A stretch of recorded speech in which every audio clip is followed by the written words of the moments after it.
Joe, Sam, and Fred need your help reading an ancient story about Mesoamerica. You will read about Hernan Cortez, a Spanish explorer, and his journey through the Aztec culture. When the Spanish governor Diego Velázquez found out about Aztec civilization, he sent Hernan Cortez and a large number of men back to Mesoamerica to explore and conquer the ancient civilization. They explored Mesoamerica for the 3 Gs: gold, glory, and God. Cortez and his men were sent off and eventually landed in Tabasco on March 1519. When he arrived, Cortez learned about the Aztec culture from the natives of the great Aztec civilization. Cortez founded the city of Veracruz on the southern East Mexico coast, where he trained his army into a disciplined fighting force. Once his army was well trained, Cortez and some 400 soldiers then marched into Mexico, aided by a native woman known as Melanchi, who served as a translator. Thanks to instability within the Aztec Empire, Cortez was able to form alliances with other native peoples, notably the Tlaxcalans, who were at war with the Aztec Emperor Montezuma. In November 1519, Cortez and his men arrived in Tenochtitlan, the Aztec capital, to take over the Aztec city. Tenochtitlan was a magnificent place, and the Spanish was amazed by what they saw. Tenochtitlan was an island city. It was built in the middle of Lake Texcoco, connected to the surrounding land by 3 great causeways.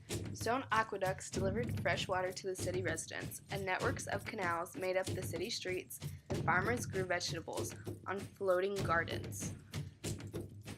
In Tenochtitlan, there were palaces, parks, ball courts, a zoo, a bustling market, and an awe-inspiring temple complex. Tenochtitlan was the hub of rich civilization that dominated the region of modern-day Mexico at the time the Spanish forces arrived. As quoted from a Spanish conquistador, "All around us we saw cities and villages built in the water, their great towers and buildings of masonry rising out of it. When I beheld those scenes around me, I thought within myself, this is the garden of the world."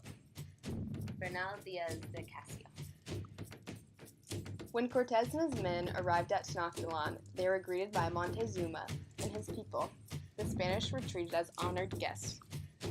This was due to Cortez's physical resemblance to the light-skinned god Quetzalcoatl, whose return was prophesied in Aztec legend. Religion was a very important aspect of Aztec culture. Their city was decorated with temples, palaces, and statues, which showed the unfailing devotion to the many Aztec gods. Cortez was able to take Montezuma and his entourage of lords hostage, gaining control of Tenochtitlan. The Spaniards then murdered thousands of Aztec nobles during a ritual dance ceremony, and Montezuma died under uncertain circumstances while in custody. Cuauhtémoc, Montezuma's young nephew, took over as emperor, and the Aztecs drove the Spaniards from the city. With the help of the Aztecs' native rivals, Cortez mounted an offense against Tenochtitlan, finally defeating the city's resistance on August 13, 1521. In all, some 240,000 people were believed to have died in the city's conquest, which effectively ended the Aztec civilization. After his victory, Cortez razed Tenochtitlan and built Mexico City on its ruins. It quickly became the premier European center in the New World.